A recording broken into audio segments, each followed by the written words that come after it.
ሚዲያ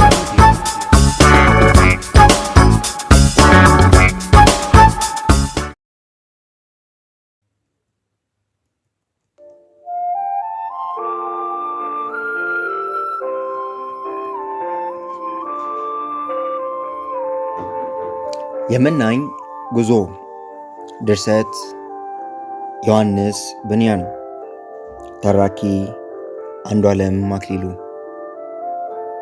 የመናኝ ጉዞ ክፍል 6 ክርስቲያን መንገዱን መቀጠሉ። ክርስቲያንና ታማኝ እየተጽናኑ ሲሄዱ ክርስቲያንም ጉዞውን ወደፊት ሲቀጥል በመንገዱ ላይ መንገደኞችን ወጥተው ከፊት ላይ እንዲመለከቷቸው ከሰራው ከአንዲት ትንሽ ከፍታ ደረሰ። በዚችም ከፍታ ላይ ወጥቶ ወደፊት ቢመለከት ታማኝ የሚባል አንድ ሰው ትንሽ ርቆ ሲሄድ አየ። ይህንም ጊዜ ክርስቲያን ከፍ ባለ ድምፅ ተጣርቶ ታማኝ ሆይ ቆየኝ፣ አብረን እንጓዝ ብሎ ተናገረው። ታማኝም ጥሪውን ሰምቶ ሲል ክርስቲያንም እስኪደርስበት ድረስ ቆየኝ ብሎ ነገረው። ታማኝ ግን የለም፣ አይሆንም፣ ልጠብቅ አልችልም፣ ሊገድለኝ የሚፈልጉ ጠላቶቼ ከበውኛልና ነፍሴን ለማዳን ብሮጥ ይሻለኛል አለው። ክርስቲያንም እንዲህ ያለ መልስ በማግኘቱ ትንሽ ደነገጠ። ቢሆንም በመላ ኃይሉ ሮጠና ታማኝን ደረሰበት። እንዲህም በጣም በፍጥነት ይሮጥ ስለነበረ ቀድሞትም አለፈ። ክርስቲያንም ባልንጀራውን ጥቂት ስለቀደመው በገዛ ራሱ ተመካ። ከዚያም በላይ የሚራመድበትን ስላላየና ስላላስተዋለ ተሰናክሎ ወደቀ። ታማኝም ወጥቶ እስኪረዳው ድረስ ከዛም መነሳት አልቻለም። ከዚህም ቀጥሎ በሕልሜ ሁለቱም ጓደኛ ማማቾች በታላቅ ፍቅር ተፋቅረው በመጡበት መንገድ ውስጥ ስለገጠማቸው ነገሮች እየተወያዩ ጉዟቸውን ሲቀጥሉ አየው። ይህንንም ጭውውት ክርስቲያን እንዲህ ሲል ጀመረው። የተከበርክና የተወደድክ ታማኝ ወንድሜ፣ እኔ ካንተ በኋላ ወጥቼ ስለደረስክብህኝና እግዚአብሔርን በመልካም በመመካት ፈቃድ እንዲህ ባለ የሚያስደስት መንገድ እኔና አንተ እንደ ጓደኛ እንድንሄድ ስላበቃን በጣም ደስ ብሎኛል። ታማኝም ወዳጄ ሆይ እኔም ለዚህ መንገድ ያንተን ጓደኝነት ከተማይቱ ሳለው ጀምሬ አስቤ ነበር። ዳሩ ግን አንተ ቀድመኝ ስለተነሳ ከዚህ ስፍራ እስክደርስ ድረስ ብቻዬን መጓዝ ግድ ሆኖብኝ ነበር። ክርስቲያንም እኔን ተከትሎ ጉዞን እስክትጀምር ድረስ ምን ያህል ጊዜ በጥፋት ከተማ ውስጥ ተቀምጠ ኖሯል? ታማኝም መቀመጥ እስኪሳነኝ ድረስ ቆየው። ምክንያቱም አንተ ከተነሳ በኋላ ጥቂት ቆይቶ እሳት ከሰማይ ወርዶ በቅርብ ጊዜ ውስጥ ከተማችንን ጨርሶ እንደሚያቃጥላት አይነት ወሬ ሰማው። ይህም ወሬ ደግሞ አብዝቶ ስለነበረ ነው። ክርስቲያንም እንዴት ጎረቤቶች እንዲህ አይነት ነገሮችን ተናገሩ? እንዴትስ ሊናገሩ ይቻሉ? ታማኝም አዎ፣ ከጥቂት ጊዜ የከተማይቱ ሰዎች ሁሉ ይህንን ወሬ ነበረ የሚያወሩት። ይህንም ደህና አድርገው የሚያምኑበት ብዙ ሰዎች አልነበሩ። እንዲያውም ይህንን ወሬ በብዙዎች ከሚያወሩ ሰዎች አያሌ ሰዎች ስላንተ ከከተማው መውጣት በጣም ያላግጡ ነበር። ጉዟቸውንም ተስፋ የሌለው ነው ይሉ ነበር። እኔ ግን ወሬውን አመንኩ። አሁንም ከሰማይ እሳት ወርዶ በእሳትም ዲን እንደሚቃጠል ከተማችንን መጨረሻውም እንደሆነ እንደሚያጠፋትም አምናለሁ። በዚያም ምክንያት ከከተማይቱም ሸሸው። ክርስቲያንም ስለ ጎረቤታችን ስለ ወላዋይና ስለ አንዳንዶችስ አልሰማህምን? ታማኝ አዎን፣ ተስፋ በሚያሳጣ ረግረግ በሚባልበት ቦታ እስክንደርስ ድረስ ተከትለው እንደነበረ ሰማው። ነገር ግን አያሌ ሰዎች በዚያ ውስጥ ወድቀው እንደተመለሱ ይህንን ነገር ሲያወሩ ነበር። እነርሱ ግን ይህንን ካለ ነገር እንደካደ፣ እኔም ግን በዚያም ደግሞ ውስጥ አያሌ ቆሻሻዎችም እንደተከበበ በእርግጠኝነትም ደግሞ አውቃለሁ። ክርስቲያንም ጎረቤቶችስ ምን አሉ? ወደ ከተማችን ከተመለሱበት ቀን ጀምሮ የሰው ሁሉ ማላገጫ ሆናል። አንዳንዶች በጣም ስለሚስቁብህ ስራ እንኳን ቢያጡ አይወዱም። ያሳዝናል። ይህንንም ሁኔታ ከበፊቱ 7 እጥፍ የባሰ ነው። ክርስቲያን እንደምን ያለ እነርሱን የናቁትን መንገድ ትቶ ቢመለስ እንዲያደርገው ያበሳጩታል። አይ ስቀሉት፣ ያንን ወላዋይ በሃይማኖቱ ያልጸና ነው ይሉ ነበር። ይህን የሚመስልኝ መንገዱን ስለለቀቀ በሰው ፊትም መቃለጃና መሳለቂያ እንደሆነ ነው። እግዚአብሔርም ጠላቶችን አስነስቶበታል። ክርስቲያን ከከተማችን ከመውጣታችን በፊት ከእነርሱ ጋር አልተነጋገርክምን? አንድ ጊዜ በአደባባይየው፣ ዳሩ ግን ባደረገው ነገር እንዳፈረ ሰው መንገዱን ለውጦ ሹልክ ብሎ ሄደ። እኔም ልናገረው አልቻልኩም። ክርስቲያን እኔም በመጀመሪያ ሲወጣ በእርሱ ላይ ተስፋ ነበረኝ። አሁን ግን ከከተማይቱ ጋር እንዳይጠፋም እፈራለሁ። በእውነቱ ያ ምሳሌ በእርሱ ላይ ደረሰ። ውሻ ወደ ጥፋቱ ተመለሰ፣ እርያም ታጥባ በአዛባት ለመንከባለል ተመለሰች። ታማኝ የምፈራበት ነገር ይህንን ነው። ነገር ግን የሚሆነው ነገር ማንም ሊከለከለው አይችልም። ክርስቲያን በል እንግዲህ ወዳጄ፣ አሁን ስለ እርሱ ተውና ስለ እኛ ጉዳያችን እንጫወት። እስቲ በል በመንገድ ላይ ስላጋጠሙ ነገሮች ትንሽ አውጋኝ። መቼም ብዙ እንዳጋጠሙ አውቃለሁ። ታማኝ አንተ የወደክባትን ረግረግ መቼም ሳልወድቅበት አለፍኩ። እስከ ደጃፏም ድረስ አንዳች ችግር አልደረሰብኝም ነበር። እንደው ከዚያች ደጃፍ ስደርስ አንዲት የሥጋ ምኞት የሚሏት ሴት አገኘው። እርሷም ወደ ትልቁ ውድቀቴ ልታደርሰኝ ነበር። ክርስቲያን ከእርሷ ማምለጥ በጣም በጀ። ዮሴፍ እኮ ልታስተው በጽኑ ሞክራ ነበር፣ ዳሩ ግን አሸንፏታል። በዚህ ምክንያት ነፍሱንም ቢያጣ ነበር። በአንተም ላይ ደግሞ የደረሰው ነገር ይሄ ነው። ታማኝ ካደረስኩበት በስተቀር ማንም ሰው ሊደርስብኝ እንደማይችል አውቃለሁ። አንተ ግን ይህንን ትንሽ ታውቀዋለህ። በጣም የሚያታልልና አንደበቱ ሞገስና ማንነታቸውንም ታማኝና ተስፋ በመስጠት አሞኝታ ወደ ቤቷ ጎራ እንድልም መከረችኝ። ክርስቲያን ከመልካም ሕሊና ስለሚገኝ ደስታ ግን ተስፋ አልሰጠችም አይደል? መቼም ስለ ዓለማዊት ነገርና ስለ ሥጋ ፍቃድ ደስታ ሁሉ ተስፋ እንደሰጠችኝ ታስታውላለህ። ክርስቲያን ከእርሷ በማምለጥ እግዚአብሔርን አመሰግናለሁ። ከእግዚአብሔር የተጠላ በእርሷም ጉድጓድ ይወድቃል። ታማኝ ነገር ግን ከማታለሏ በፍጹም አምልጬ እንደሆን ወይም እንዳልሆነም አላውቅም። ክርስቲያን እንዴት ፍቃዷን እንዳልፈጸምክም አምናለሁ። እውነት ነው፣ እኔ በራሴ እንዳረክስ ፍቃዷንም አልፈጸምኩም። ያን ጊዜ አካሄዷ ወደ ሲኦል ነው። ከዚያም ቀደም ብዬ ያነበብኩትንም ጽሕፈት ቢታወሰኝ መልኳም እንዳይሸፍተኝ ፊቴን ሸፍኜ በእርሷን ፊት ከማድረጌ በፊት ብዙ ሰነበትኩኝ። ነገር ግን ነገሯ ንቄ በመንገዴ ቀጠልኩኝ። ከዚህ ወዲህ ሌላ አደጋ ታዲያ አጋጠመህን? መቼም ችግር ወደሚባል ተራራ ስር በደረስኩ ጊዜ አንድ በጣም ከሸመገለ ሰው ጋር ተገናኘው። ይህም ሽማግሌ ማነ ወዴትስ ትሄዳለህ ብሎ ሲጠይቀኝ መንገደኛ ነኝ፣ የሚሄደውን ወደ ከተማይቱ ነው ብዬ መለስኩለት። እኔ ደሞዝ እየሰጠው ከኔ ጋር ልትቀጥል ትወዳለህ ወይ ብሎ ጠይቀኝ።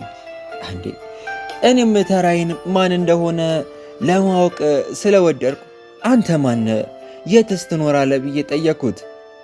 ሲመልስም የእኔ ስም የመጀመሪያው አዳም ነው፣ የምኖረውም በሐሰት ከተማ ውስጥ ነው ብሎ ተናገረኝ። አሁንም ደግሜ ሥራውን ምንድን ነው ብዬ ጠየቅኩት።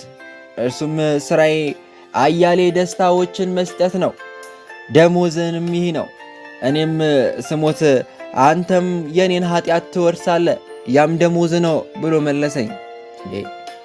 አሁንም መልሼ እንዴት ያለ ቤት እንዳለውና ለሌላም አገልጋዮች እንዳሉ ተጠየቁት። ይህም ብሎ መለሰልኝ፣ ቤቴ በልዩ ልዩ ጌጣጌጥ የተሽሞነሞነና ያጌጠ ነው። አገልጋዮችም እኔም የወለድኳቸው የእኔ ልጆቼ ናቸው አለኝ። እኔም የልጆቹ ቁጥር ጠየቅኩት። እርሱም 3 ልጆች ብቻ ነው አለኝ። ከእነርሱም መጀመሪያዊቱ የሥጋ ፍላጎት ትባላለች፣ ሁለተኛይቱም የዓይን መመኘት፣ የመጨረሻይቱም ደግሞ የኑሮ ትምክህት ትባላለች። ፍቃድም ቢሆን ልታገባቸው ትችላለህን? በመጨረሻም እንዲህ ብዬ ጠየቅኩት፣ ከአንተ ጋር እስከ መቼ ድረስ እቀመጣለሁ? እርሱም እንዲህ አለኝ፣ እኔ በሕይወቴ እስካለሁበት ድረስ ከእኔ ጋር ትኖራለህ። ክርስቲያንም በመጨረሻው ነገሯቸውን እንደምን እንደጨረሰ ለማወቅ ከመጓጓት የተነሳ በመጨረሻስ ነገሮችህ እንደምን ጨረስካቸው? ታማኝ እኔማ በመጀመሪያው ንግግሩ ጨዋታ ቢያምረኝም አብሬ ለመሄድ አስቤ ነበር። ነገር ሳጫውተው አተኮሬ ብመለከተው በግንባሩ ላይ እንዲህ የሚል ጽሕፈት አየው፣ አሮጌውን ሥራዊ ከሥራው ጋር አስወግዱት። ክርስቲያንም አንብበስ ምን አደረግ? ታማኝ ያን ጊዜ እንደሚታወቀው ሊያታለኝ የሞከረና ወደ ቤቱ ቢሄድም ኖሮ እንደ ባሪያ ሊሸጠኝ እንዳሰበ ገባኝና ሰውነቴን ጋለ። ንግግሩንም እንዲያቆምና ወደ ቤቱ መድረክ እንኳን እንደማልቀርብበት ነገርኩት። እርሱም መለሰና ይሳደብና ያስፈራራኝ ይዝትብኝም ጀመር። እንዲያም ከቤቱ ሰው ልኬ አስወጣና በመንገድ ጽኑ ችግር እንዲያጋጥም አደርጋለሁ አለኝ። እኔም ቶሎ ለመሄድ ከፊቱ ዘወር ብዬ ሄድኩ። አጥብቆም በጣም እስኪያመኝ ድረስ ሲጨብጠኝ ሰውነቴ ከሥጋዬ ተቦጭቆ የወሰደው መሰለኝ። እኔም አየህ እኔ ጎስቋላው ሰው ብዬ ጮኩኝ። እርሱም እንደተለየኝ በተራራው መንገዴን ቀጠልኩኝ። ተራራውንም ወጥቼ ካጋመስኩ በኋላ ወደ ኋላ ብመለከት አንድ ሰው እንደ ንፋስ እየሮጠ ወደ እኔ ሲመጣየው። ይህም ሯጭ ልክ እንደ ማረፊያ መቀመጫ ባለበት ስፍራ ላይ ደረሰብኝ። ክርስቲያንም ታማኝን ከነገሩ አቋርጦት እኔም በዚህ መቀመጫ ላይ አርፌ ነበር። እንዲያውም እንቅልፍ ቢያሸልበኝ ይህንን ጥቅልል ከብብቴ ስር ወድቆ ሊጠፋ ነበር ብሎ ተናገረ። ታማኝም ይሆናል፣ ግን ወዳጄ ክርስቲያን እስክጨርስልህ ድረስ ታገሰኝ። ይህንን ያልኩ ሰው እንደደረሰብኝ አንድ ጊዜ በኃይል መታኝና ወደ ሞት ሰው ከእግሩ ስር ጣለኝ። ራሴንም ካወቅኩ በኋላ በምን ያህል እንደዚህ ተሰቃየ ብሎ ጠየቀኝ። እርሱም በመጀመሪያ አዳምን ለመከተል ተሸሸገ ዝንባሌ ስላለ ነው ብሎ ዳግመኛ ክፉተኛ ሲመታኝ እንደገና ከእግሩ ስር እንደ ሞተ ሰው ሆኜ ተጠምልዬ ወደቅኩ። አሁንም ራሴን ካወቅኩ በኋላ እባክን ምሕረት አድርግልኝ ብዬ ለመንኩት። ለዚህ መልስ ምሕረት እንደሚገባኝም እንደማይገባኝም አላውቅም። እንደገናም መጥቶ ወደ መሬትም ጣለኝ። አንድ ሰው መጥቶ ባይገላግለኝ በእውነቱ ይገለኝ ነበር። ክርስቲያን ይህን ያልከኝ ገላጋይ ደግሞ ማን ነው እሱ? ታማኝ በመጀመሪያ ይህ ገላጋይ ማን እንደሆነ አላውቅም ነበር። በኋላ ግን በእጆቹ በጉኑ የነበሩትን ብሶች አየው። በኋላም ጌታችን እንደሆነ አወቅኩ። ነገር ግን ተነስቼ በተራራው ጉዞዬን ቀጠልኩ። ክርስቲያን ያ የደረሰ ሰው ሙሴ ይባላል። ይህም ሙሴ ምሕረትን ፍጹም አያውቅም፣ ትእዛዙንም ለሚጥስ ርኅራኄንም አያሳይም። ታማኝ ደህና አድርጌ ያውቀዋለሁ እንጂ እኔና እርሱ የተገናኘነው ያን ጊዜ ብቻ አይደለም። ከዚህም ቀደም ብለን በሰላም በቤቴ ስኖር ቤትህን ጥለ ካልሄድክ በላይ ላይ አቃጠለዋለሁ ብሎ አስፈራርቶኝ ነበር። ክርስቲያን ሙሴን ካገኘኸው ቦታ አጠገብ ባለው ተራራ ላይ የነበረችውን ቤትስ አላየህምን? ታማኝ አየዋት። ወደዚያም ከመድረሴ በፊት አንበሶችን አየዋቸው። እንደሚመስለኝም ግን ገና እኩለ ቀን ስለነበረ አንበሶችም ተኝተው ነበር። ደግሞም ቀኑ ገና ስለነበረ በረኛውም አልፌ ተራራውንም ወረድኩኝ። ክርስቲያን አውቃለሁ፣ በረኛውም አንተ በዚያ ማለፍን አስታውቆኛል። ነገር ግን ያንን ቤት ጎብኝተ ቢሆን ኖሮ በወደድኩ ነበር። እስከ ዕለተ ሞትም ድረስ ልትረሳው አትችልም። ብዙ የሚያስደንቁ ነገሮችንም ባየ ነበር። ይህ ቅርና እስቲ ለመሆኑ በመዋረዱ ድንኳን ከማን ጋር ተገናኘ? ታማኝ ከዚያ ደስ አይለኝም ከሚባል ሰው ጋር ተገናኘው። እርሱም በዚያ ድሃ ውስጥ ይመኝ የነበረውን ክብ በማግኘቱ የተነሳ አብሬው እንድመለስ ብዙ አባበለኝ። ከዚያም በላይ ራስን አዋርደ ይህንን ድሃ በእግር ለመሻገር እሞክራለሁ ስትል ጓደኞች ኩራት፣ ትቢትም፣ ትምክትም፣ ዓለማዊ ክብርም ሌሎችም በጣም ይቀየሙሃል ብሎ አጫወተኝ። ክርስቲያንም አንተ ታዲያ ምን ብለህ መለስክለት? ታማኝ እኔም እንዲህ ብዬ መለስኩለት፣ እነዚህ አሁን ስማቸውን የዘረዘርክልኝ ሰዎች ምንም እንኳን ከኔ ጋር ዝምድና አለን ቢሉም እንዲህ ሲሉ አልዋሹም። ምክንያቱም በእውነቱ እኔም ከእነርሱ ጋር የሥጋ ዝምድና አላቸው። እኔም በማግኘቴ ከሆንኩበት ቀን ጀምሮ እንደ ዘመድ ስለ ማልቆጥራቸው ነው እንጂ እኔም በበኩሌ ቸላልኳቸው። በዚያም ወዲህ ከእነርሱም እኔም እንደ ባዳ እንጂ እንደ ዘመዶች አይደለንም። ቀጥዬም ስለ ድፋው ነገር አንተ በፍጹም አልገባህም አልኩት። ትሕትና ክብር ትቀድማለች፣ ትዕቢትም ውድቀትን ታስከትላለች እንጂ። ስለዚህ አንተም እንደ ሥጋ አስተያየት ይጠቅመኛል ያልከውን ነገር ከመምረጥ ይልቅ ይህንን ድሃ ተከትለ ጥበብ ያላትና አዋቂ ወዳሉበት ክብር ቦታ ብሄድ ይሻለኛል አልኩት። ክርስቲያንም ከዚያስ ሌላ በድሃ ውስጥ ያጋጠመ ነገርስ የለም? ታማኝ ትንሽ ወደፊት እንደሄድኩ ፍርሃት ከሚባለው ሰው ጋር ተገናኘው። እንደሚመስለኝም ከተገናኘው በመንገዳችን ሁሉ ከእርሱ የማይገባኝ ሰው የለም። ተገናኘዋቸውንም በመንገደኞች ሁሉ ከጥቂት ምጉቶች በኋላ አፋቸውንም ላዘጋቸው ቻልኩ። ይህ ፍርሃት ግን ደፋርና ብርቱ ስለነበረ ከቶ ልረተው አልቻልኩም ነበር። ክርስቲያን እንደምን ብሎ ቢናገር ነው? ታማኝ እንዴት እርሱማ በደፈራውና በሃይማኖቱ ተቃወመ። አምልኮን መጠቀም የሚያሳይን የተዋረደ የሚያስነውር ሥራ ነው አለ። የህሊናውን ወቀሳ የማይሰማ ሰው ወንድ ቢባል አይገባውም። ከዚህ በላይ የዓለም እብያን ከሚኮነኩኑት ነፃነትን ለመራቅ በአንደበቱና በተግባሩ ከሚነቁት ሰዎች የዘመኑ መጋረጃዎችና መሳለቂያዎች ይሆናሉ። እንዲያውም ከአንተም ሐሳብ ጋር ከሚስማሙ ከምታያቸው ባለጸጎችና ኃያላንና ጠቢባን ቢኖሩ በጣም ጥቂቶች ናቸው። እነርሱም እንኳን በጭራሽ ካልተሞኙ ካልተታለሉ ሀብታቸውንና በከንቱ እንዲሁም በአደባባዮችም አይጥሉም ነበር። ቀጥሎም በአሁኑ ዘመን ዋና የሆኑትን ነገሮች ምኞችንና የሚኖሩትን ኑሮ የተቀናኘና የድህነትን መሆኑን እንዲሁም የአእምሯቸው ማነስም ድንቁርና የሚያሳየውን ነገር ነው በማለት አጥብቆ ተቃወመኝ። እንዲያውም ቆጥሬና ዘርዝሬ ስለማላውቃቸው ባጭሩም ይበቃል፣ እንደው ምን ማለት እንዳለብኝ አላቅም። ስለ ብዙ ሀብቶች፣ ስለ ብዙ ዝናዎች፣ ስለተለያዩ ነገሮች አወራኝ።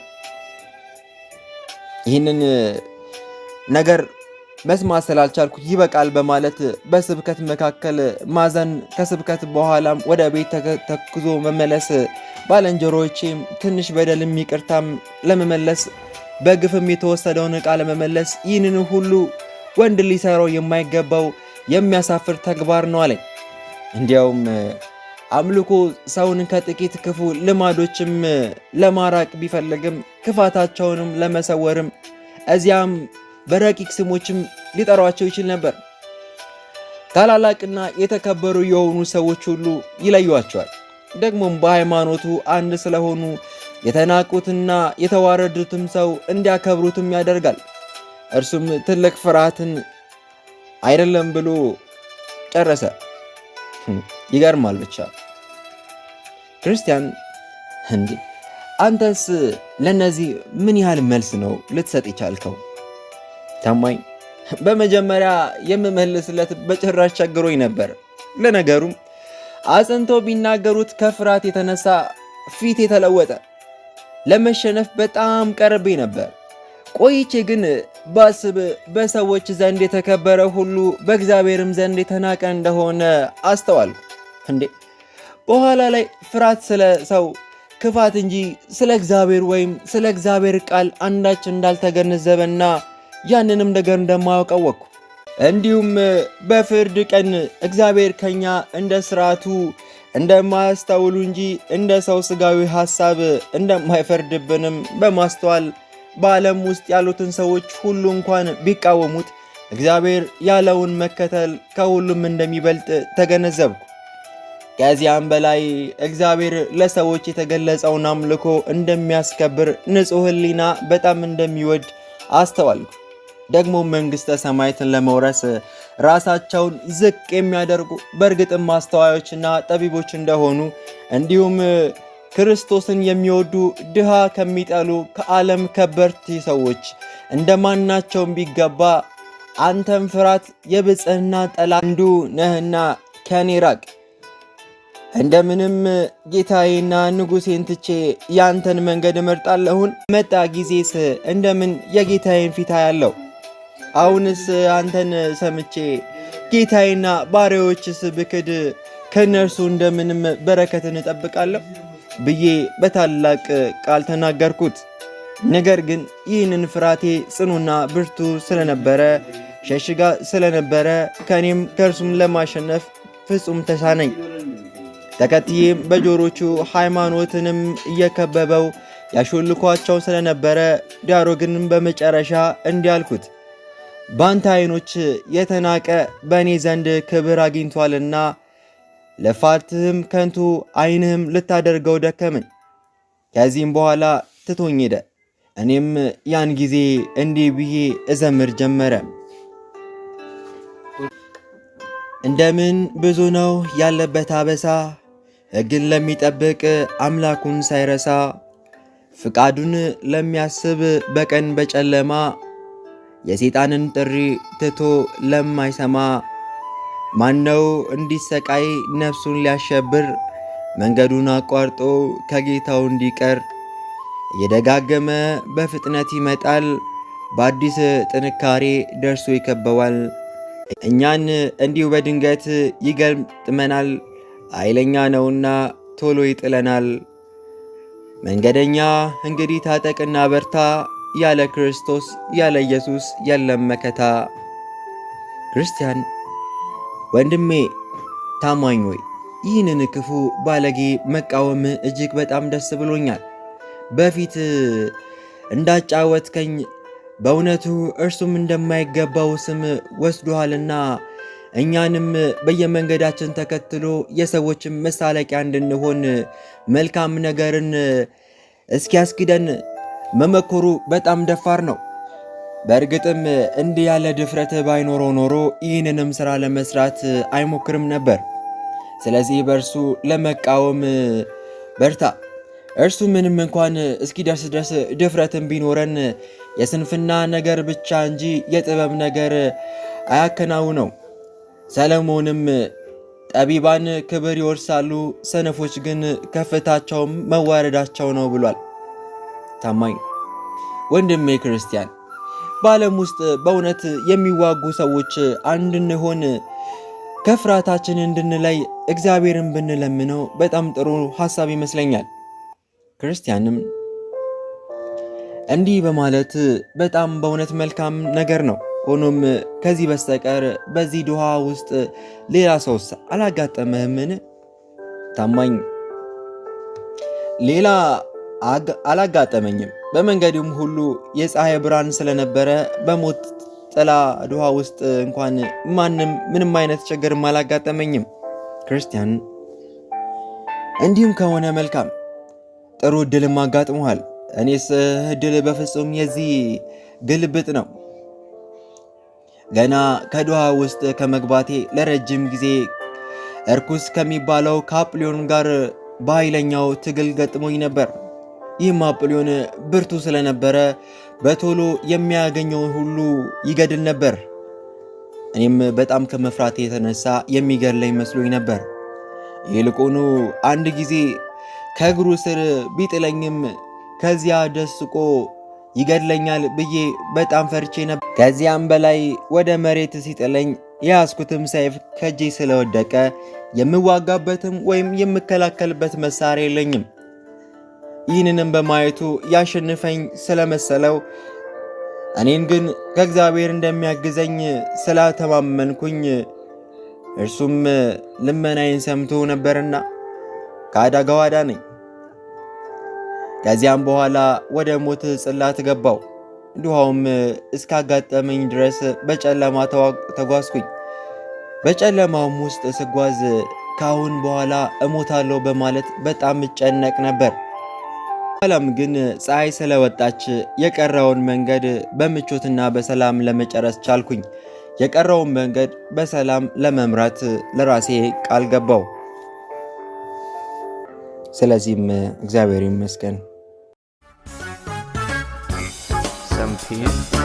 Media.